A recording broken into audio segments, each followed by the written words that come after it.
Tervehdys seuraa asiaa pituudesta, pinta-alasta ja tilavuudesta. Tässä meillä on metri. Pitkä askel. Yllättävän pitkä. Kehotan ottamaan metrin askeleen ja mittaamaan sen. Luulenpa, että voi yllättää, miten pitkä askel se lopulta on. Tällä mitataan pituutta.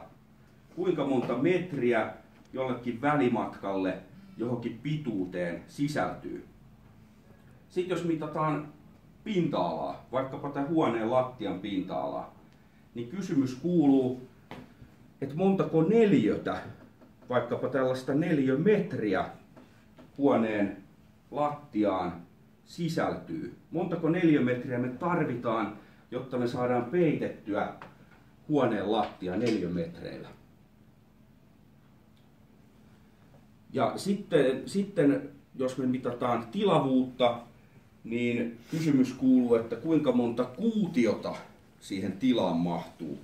Vaikkapa, että kuinka monta kuutiometriä tähän huoneen tilavuuteen sisältyy. Mä voin mennä tänne kuutiometrin sisällekin. Näin. Tämä voi olla kuutioita ja neliöitä erilaisia. Tässä on kuutiodesimetri eli litra. Montas kuutiodesimetriä sisältyy kuutiometriin?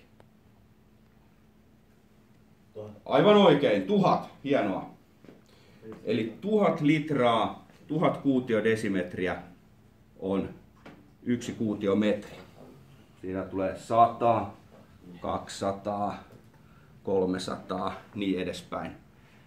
Löytyy myös noista tilavuusyksiköistä erikseen video sieltä verkkosivuilta.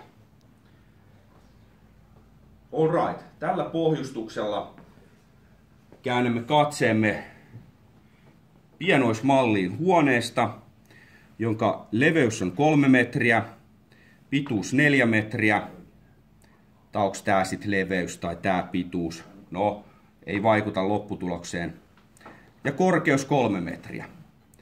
Mikä on huoneen tilavuus? Kuinka monta kuutiometriä? Tämä oli siis pienoismalli kuutiometristä tässä. Kuinka monta kuutiometriä tämä huone on? Nyt zoomaileeko se vähän eri puolilta.